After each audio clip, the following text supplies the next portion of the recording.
स्वागत है आपका आज के इस नए एक्सप्लेनर में। आज हम एक ऐसे टॉपिक पर बात करने वाले हैं जो हमारे बिल्कुल चारों तरफ मौजूद है, पर शायद ही हम उस पर ध्यान देते हैं। हम बात कर रहे हैं प्लांट फिजियोलॉजी की, यानी पेड़ पौधों के अपने इंटरनल ट्रांसपोर्ट सिस्टम की। एकदम एनर्जेटिक होकर इस जर्नी को शुरू करते हैं, क्योंकि आज हम ये समझेंगे कि प्लांट्स बिना किसी मोटर या बिना किसी दिल के अपना खाना और पानी आखिर कैसे मैनेज करते हैं। तो चलिए बिना किसी देरी के शुरू करते हैं। अब क्या आपने कभी ये सोचा है कि एक 100 फुट लंबे पेड़ की बिल्कुल टॉप वाली पत्ती तक पानी कैसे पहुंचता है? इंसानों और जानवरों के पास तो एक प्रॉपर पंपिंग हार्ट होता है ना, जो ब्लड को पूरे बॉडी में पुश करता है। पर प्लांट्स के पास तो कोई दिल होता ही नहीं। फिर भी वो ग्रेविटी को हराकर बिल्कुल जमीन के नीचे से पानी खींचकर इतनी ऊंचाई तक कैसे भेज देते हैं? सच में ये किसी जादू से कम नहीं लगता। तो इस जादू या राज को समझने के लिए हम अपना ये आज का एक्सप्लेनर 6 हिस्सों में कवर करेंगे। पहले हम ट्रांसपोर्ट प्रॉब्लम को समझेंगे, फिर डिफ्यूजन एंड ऑस्मोसिस की फिजिक्स, उसके बाद active transport, water movement via xylem, food translocation via phloem और finally gas exchange in plants. एकदम स्टेप बाय स्टेप चलेंगे ताकि आपको टोटल कंसेप्चुअल क्लैरिटी मिल जाए। चलिए आते हैं अपने पहले सेक्शन पर, the plant transport problem, moving essentials without a heart. देखिए, जैसे हमारी बॉडी में हर जगह न्यूट्रिएंट्स ले जाने के लिए ब्लड और हार्ट की ज़रूरत होती है, प्लांट्स को भी सेम वही काम करना होता है, पानी, मिनरल्स और फूड को ट्रांसपोर्ट करना। इसे आप एक मल्टी स्टोरी बिल्डिंग की प्लम्बिंग की तरह समझिए। प्लांट के पास 2 मेन पाइपलाइंस होती हैं। पहली पाइपलाइन है जाइलम। ये जाइलम उस बिल्डिंग के ग्राउंड फ्लोर वाले वाटर पंप की तरह है, जो पानी और मिनरल्स को जमीन से खींचकर सिर्फ ऊपर यानी रूफ तक भेजता है। Strictly one way traffic. और दूसरी पाइपलाइन है फ्लोएम। इसे आप एक 2 वे फूड डिलीवरी ऐप मान लीजिए। लीव्स जो खाना बनाती है ना किचन में, फ्लोएम उस खाने को पेड़ के हर एक हिस्से तक डिलीवर करता है, चाहे वो ब्रांच ऊपर हो या रूट्स नीचे। आप बढ़ते हैं दूसरे सेक्शन की तरफ, diffusion and osmosis, the fundamental physics. ये वो बेसिक फिजिक्स के रूल्स हैं जो इस माइक्रोस्कोपिक ट्रांसपोर्ट को रियल लाइफ में पॉसिबल बनाते हैं। सबसे पहले बात करते हैं डिफ्यूजन की। ये बेसिकली मॉलिक्यूल्स का हायर कॉन्सेंट्रेशन से लोअर कॉन्सेंट्रेशन की तरफ खुद ब खुद फैलना होता है। इसे एक बहुत ही सिंपल एग्जाम्पल से समझते हैं। मान लीजिए आपने कमरे के एक कोने में अगरबत्ती जलाई, तो क्या होता है? उसका धुआं और खुशबू धीरे धीरे पूरे कमरे में फैल जाती है, वो भी बिना किसी पंखे के। जहां धुआं ज्यादा था, वहां से वो नेचुरली वहां गया जहां धुआं नहीं था। यही एग्जैक्टली डिफ्यूजन है। और सबसे अच्छी बात, इसमें पौधे की कोई एक्स्ट्रा एनर्जी खर्च नहीं होती। और डिफ्यूजन सिर्फ हवा में नहीं, किसी भी स्टेट ऑफ मैटर में हो सकता है। जैसे अगर आप पानी के ग्लास में इंक की एक बूंद डालें तो वो अपने आप घुल जाएगी। ये लिक्विड्स के बीच डिफ्यूजन है। अगरबत्ती का धुआं गैसेस का एग्जाम्पल हो गया। जब आप परफ्यूम स्प्रे करते हैं तो लिक्विड से गैस में डिफ्यूजन होता है। और कपड़ों के बीच रखी नैप्थलीन बॉल्स की महक, वो सॉलिड से गैस में डिफ्यूजन का बढ़िया एग्जाम्पल है।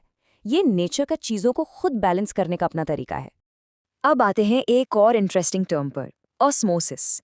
देखिए, ऑस्मोसिस भी एक तरह का डिफ्यूजन ही है, लेकिन इसमें एक बड़ा ट्विस्ट है। इसमें एक सेमी परमिएबल मेम्ब्रेन का होना बहुत जरूरी है। इसे आप एक वीआईपी एंट्री गेट की तरह समझिए। ये वीआईपी गेट हर किसी को अंदर नहीं आने देता। ये सिर्फ कुछ खास गेस्ट्स जैसे वाटर या सॉल्वेंट मॉलिक्यूल्स को ही पास होने देता है, और बड़े सॉल्यूट मॉलिक्यूल्स को वहीं रोक लेता है। तो पानी जहां ज्यादा है, वहां से उस तरफ जाता है जहां पानी कम है, इस स्पेशल वीआईपी गेट को क्रॉस करते हुए। साइंस में नॉर्मली 3 तरह के बैरियर्स या मेम्ब्रेन्स होते हैं जो आपको एग्जाम के लिए क्लियर होने चाहिए। पहला है परमिएबल। ये तो एकदम खुले दरवाजे की तरह है, सबको आने जाने देता है, जैसे प्लांट की सेल वॉल या फिल्टर पेपर। दूसरा है हमारा वीआईपी गेट यानी सेमी परमिएबल, जो स्पेसिफिकली सिर्फ पानी को आने देता है। और तीसरा है इम्परमिएबल, जो एक पूरी तरह से बंद दीवार की तरह है। यहाँ से कोई भी पास नहीं हो सकता, बिल्कुल किसी रबर या प्लास्टिक शीट की तरह। तो अगर हम इन दोनों को आमने सामने रखें तो मेन डिफरेंस आखिर है क्या? डिफ्यूजन सॉलिड, लिक्विड और गैस तीनों में हो सकता है, और इसके लिए किसी मेम्ब्रेन की जरूरत नहीं होती। लेकिन जब हम ऑस्मोसिस की बात करते हैं तो ये मोस्टली सिर्फ लिक्विड्स में, स्पेसिफिकली पानी में होता है, और इसके लिए एक सेमी परमिएबल मेम्ब्रेन का होना मैंडेटरी है। ये एसेंशियल कंपैरिजन आप जरूर याद रखिएगा।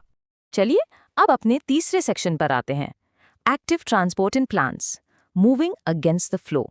अभी तक तो हमने देखा कि चीजें नेचुरली हाई से लो कॉन्सेंट्रेशन की तरफ खुद बहती हैं। जैसे पहाड़ की ढलान पर नदी का पानी अपने आप बहता है। पर कभी-कभी मॉलिक्यूल्स को लोअर कॉन्सेंट्रेशन से हायर कॉन्सेंट्रेशन की तरफ भेजना पड़ता है।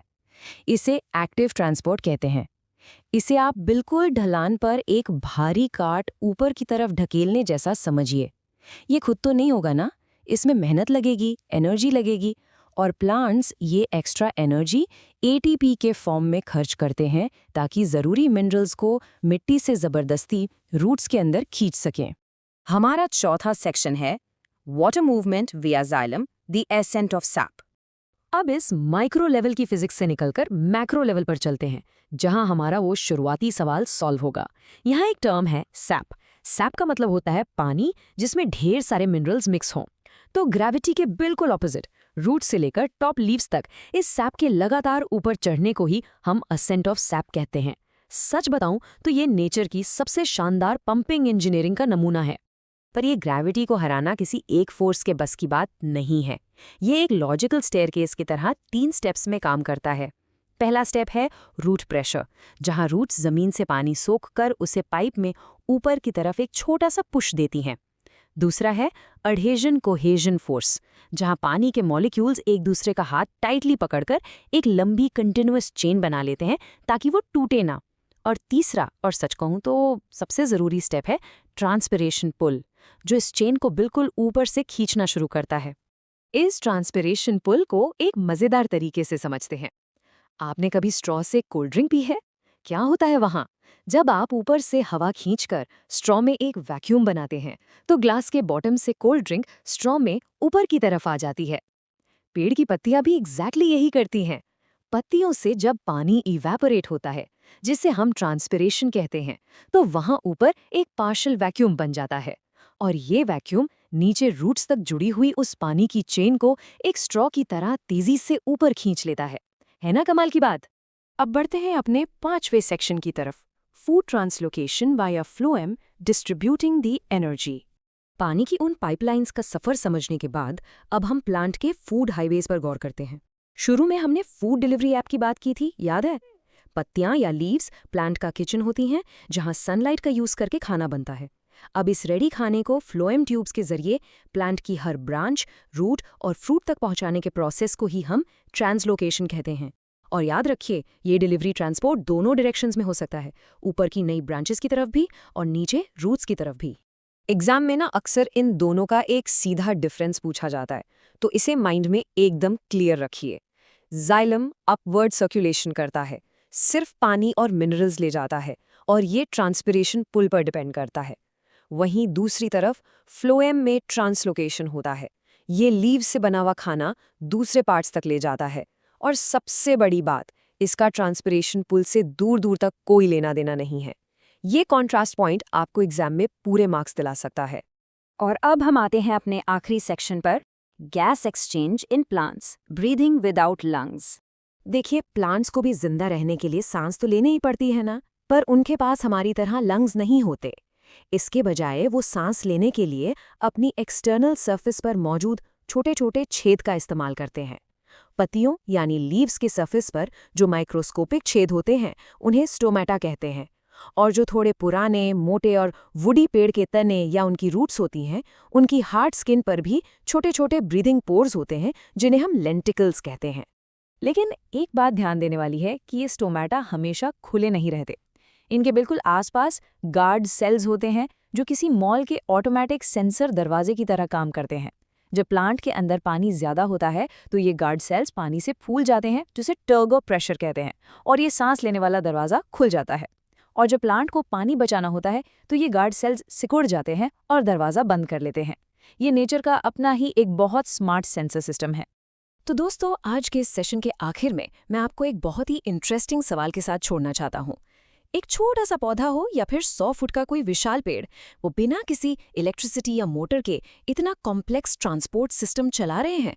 तो क्या हम इंसान प्लांट्स की इस ब्रिलियंट इंजीनियरिंग को ठीक से समझकर आने वाले कल के लिए ऐसे जीरो एनर्जी वाटर पंप्स बना सकते हैं जो हमारी सिटीज को बिना बिजली के पानी दे सके? इस बारे में सोचिएगा जरूर। मुझे उम्मीद है कि प्लांट्स के साइलेंट प्लम्बिंग सिस्टम की ये जर्नी आपको बहुत इंटरेस्टिंग लगी होगी और आपके सारे कॉन्सेप्ट्स क्लियर हो गए होंगे। कीप लर्निंग और मिलते हैं आपसे अगले एक्सप्लेनर में।